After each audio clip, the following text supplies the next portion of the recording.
Hello friends, ओम श्री गणेशाय नमः। जय श्री कृष्ण। आप सभी का स्वागत है आपके अपने YouTube चैनल पर। फ्रेंड्स, आज हम आपको इस वीडियो में बताने जा रहे हैं कार्तिक मास महात्म्य की 7वें अध्याय की कथा के बारे में, जिसको सुनने मात्र से ही होंगी आपकी सभी मनोकामनाएं शीघ्र ही पूर्ण। फ्रेंड्स, वीडियो शुरू करने से पहले आपसे रिक्वेस्ट है, अगर आप हमारे चैनल पर नए हैं और आपने अभी तक चैनल को सब्सक्राइब नहीं किया है तो प्लीज सब्सक्राइब कीजिएगा चैनल को, साथ ही प्रेस कीजिएगा बेल आइकन को, जिससे नए वीडियो से रिलेटेड नोटिफिकेशन आपको तुरंत प्राप्त हो सके। और वीडियो पसंद आने पर वीडियो को लाइक और शेयर जरूर कीजिएगा, ताकि सभी भक्तों को इस वीडियो का लाभ प्राप्त हो सके। और कमेंट बॉक्स में जय श्री कृष्णा जरूर लिखिएगा। कार्तिक मास महात्म सभी प्रकार के विघ्नों का नाश करने वाले तथा सारी सृष्टि का पालन करने वाले श्री गणेश जी तथा ज्ञान के दाता देवी श्री सरस्वती जी तथा सब पुराणों के कर्ता श्री व्यास जी तथा श्री गुरुदेव जी के चरण कमलों में नमस्कार करके भगवान की श्रद्धा और भक्ति रस में डूबे हुए कार्तिक मास महात्म की कथा कहती हूँ। कार्तिक मास महात्म 7वां अध्याय प्रारंभ।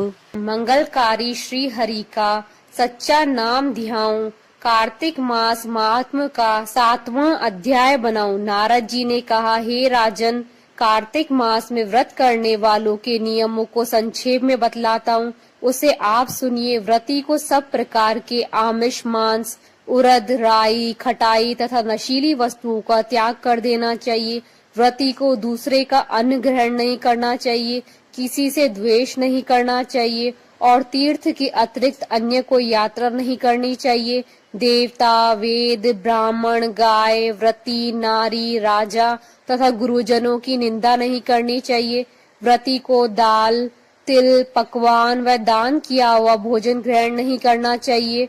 किसी की चुगली या निंदा भी नहीं करनी चाहिए। किसी भी जीव का मांस नहीं छूना चाहिए।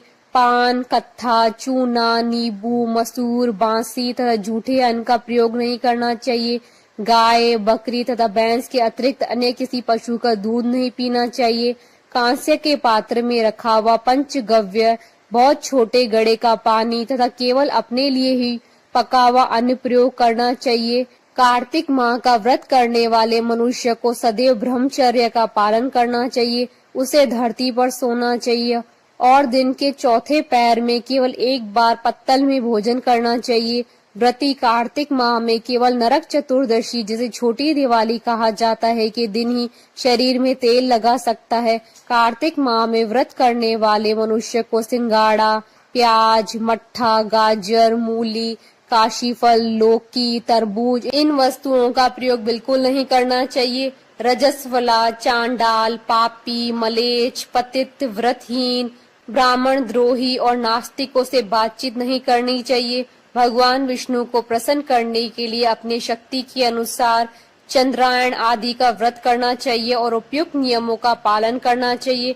व्रती को प्रतिपदा को कुमड़ा, द्वितीया को कटल, तृतीया को तरुणी, चतुर्थी को मूली, पंचमी को बेल, षष्ठी को तरबूज, सप्तमी को आंवला, अष्टमी को नारियल, नवमी को मूली, दशमी को लौकी, एकादशी को परवल, द्वादशी को बेर, त्रयोदशी को मट्ठा, चतुर्दशी को गाजर तथा पूर्णिमा को शाक का प्रयोग नहीं करना चाहिए। रविवार को आंवला का प्रयोग नहीं करना चाहिए। कार्तिक माह में व्रत करने वाला मनुष्य यदि इन शाकों में से किसी शाक का सेवन करना चाहे तो पहले ब्राह्मण को देखकर ही ग्रहण करे। यही विधान माघ माह के व्रत के लिए भी है। देवोत्थनी एकादशी में पहले कही गई विधि के अनुसार नृत्य, जागरण, गायन, वादन आदि करना चाहिए। इसको विधि पूर्वक करने वाला मनुष्य को देखकर यमदूत ऐसे भाग जाते हैं जैसे सिंह की गर्जना से हाथी भाग जाते हैं। कार्तिक माह का व्रत सभी व्रतों में श्रेष्ठ है। इसके अतिरिक्त जितने भी व्रत यज्ञ है वह 1000 की संख्या में किए जाने पर भी इसकी तुलना नहीं कर सकते, क्योंकि यज्ञ करने वाले मनुष्य को सीधा वैकुंठ की प्राप्ति होती है। जिस प्रकार राजा की रक्षा उसके अंगरक्षक करते हैं, उसी प्रकार कार्तिक माह का व्रत करने वाले की रक्षा भगवान विष्णु की आज्ञा से इंद्र आदि देवता करते हैं। व्रती मनुष्य जहाँ कहीं भी रहता है वहीं पर उसकी पूजा होती है, उसका यश फैलता है। उसके निवास स्थान पर भूत, पिशाच आदि कोई भी नहीं रह पाते हैं। विधि पूर्वक कार्तिक माह का व्रत करने वाले मनुष्य के पुण्यों का वर्णन करने में ब्रह्मा जी भी असमर्थ है।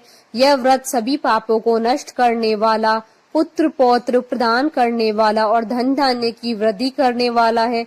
इति श्री कार्तिक महात्म अध्याय 7वां संपूर्ण। बोलिए भगवान विष्णु जी की जय, सनातन धर्म की जय। हमारे साथ इस वीडियो में अंत तक बने रहने के लिए आपका धन्यवाद। ओम श्री गणेशाय नमः। जय श्री कृष्णा।